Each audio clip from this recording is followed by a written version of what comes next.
গ্ৰহণ কৰেছো আৰু তার পিছত আমি আমার কার্যালয় এই দপ্তর মাননীয় মুখ্যমন্ত্রী ডক্টর হিমন্ত বিশ্ব শর্মা ডাঙরিয়া আমাক বন্টন করেছিল। এই দপ্তরত আমি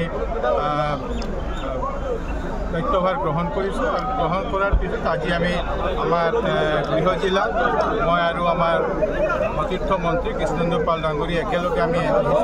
ইয়াত চৰকাৰী অনুষ্ঠান আছে, দলীয় অনুষ্ঠান আছে, এইবিলাক কৰাৰ কাৰণে আমি আহিছোঁ এবং যোৱা 7 তাৰিখে এবং যোৱাকালিও অসম চৰকাৰৰ মাননীয় মুখ্যমন্ত্ৰীৰ নেতৃত্বত কেবিনেট মিটিং আছে, কেবিনেট মিটিং হৈছে আৰু বৰাক উপত্যকাৰ উন্নয়নৰ কাৰণে মাননীয় মুখ্যমন্ত্রী ডক্টর হিমন্ত বিশ্ব শর্মা এটা নতুন বিভাগ সৃষ্টি করেছে। বরাক উপত্যকাত বরাক ভ্যালি ডেভেলপমেন্ট ডিপার্টমেন্ট সৃষ্টি করেছে আর এটার দায়িত্ব মোক দিছে। আমি দুজনে মিলি বরাক উপত্যকা ডেভেলপমেন্ট কেনেকৈ কৰিব পাৰে, মাননীয় মুখ্যমন্ত্ৰী যি প্ৰকল্পবিলাক বৰাকৰ কাৰণে লৈছে এই প্ৰকল্পবিলাক আমি কেনেকৈ আগুৱাই লৈ যাম সেই চেষ্টা আমি কৰিম। আচ্ছা, যেহেতু নতুন যেটো বৰাক ডেভেলপমেন্ট ডিপাৰ্টমেন্ট আপনি পাইছে, তেনেহলে বৰাকৰ কাৰণে কি এই ডিপাৰ্টমেন্টেৰ প্ৰথম কামটো কি থাকিব? বৰাকৰ উন্নয়নটো এই ডিপার্টমেন্টের মূল কাম। অহা যেতিয়া বাজেট হ'ব, বাজেটত এই ডিপার্টমেন্টের কারণে বাজেট এলোকেশন হ'ব, কিন্তু এই ডিপার্টমেন্টের মূল কাম হ'ল বরাক ভ্যালিত যিমান ডিপার্টমেন্ট আছে, অসম চৰকাৰৰ যিমান ডিপাৰ্টমেন্ট আছে সব ডিপাৰ্টমেন্টেৰ লগত এটা কোঅৰ্ডিনেশন কৰি বৰাক ভ্যালি ডেভেলপমেন্টেৰ কামবিলাক আগুৱাই লৈ যাব। শিলচৰ গুৱাহাটী যোগাযোগ ব্যবস্থার উন্নয়নে আপনি কি পদক্ষেপ নেবেন? ইতিমধ্যে অনেকগুলা প্রকল্প কেন্দ্র এবং রাজ্য সরকারের তরফ থেকে নেওয়া হয়েছে। অনেকগুলা 4 লেনিংয়ের কাজ শুরু হয়েছে। তার কয়েকদিন আগে আসামের প্রথম এক্সপ্রেস হাইওয়ের কথা মাননীয় মুখ্যমন্ত্রী গুয়াহাটি টু শিলচরের কথা ঘোষণা করেছে।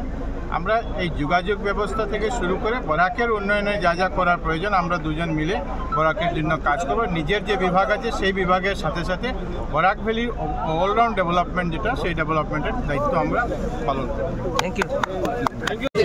প্রথমবার মন্ত্রী হিসাবে আমি আর আমার কৌশিক রায় দুইজন আমরা আইছো আর গোটে বরাক উপত্যকা রাইজর যে আশীর্বাদ আপনারা দেখিছে, যেটো আবেগ মানে এইটোই মানে খুব ভাল লাগিছে যে গোটে বরাক উপত্যকার সব রাইজ ওলাই আহিছে সম্বর্ধনা জ্ঞাপন করার কারণে। আর আমি তেওঁলোকৰ ধন্যবাদ জনাইছোঁ আৰু বিশেষকৈ মাননীয় মুখ্যমন্ত্ৰী ডক্টৰ হিমন্ত বিশ্ব শৰ্মা মহোদয়ক বহুত বহুত ধন্যবাদ আৰু কৃতজ্ঞতা জনাইছোঁ যে আমার বরাক উপত্যকার কারণে ইমান যে একটা মরম, ইমান যে একটা মানে প্রেম মাননীয় মুখ্যমন্ত্রী মহোদয়ের যে সদায় বরাক উপত্যকার ডেভেলপমেন্ট, বরাক উপত্যকার উন্নয়ন আৰু বরাক উপত্যকা উন্নয়নের কারণে একটা সেপারেট মন্ত্রণালয় করা হয়েছে, যেটো দায়িত্ব মাননীয় মন্ত্রী কৌশিক রায় মহোদয়ক দেওয়া হয়েছে।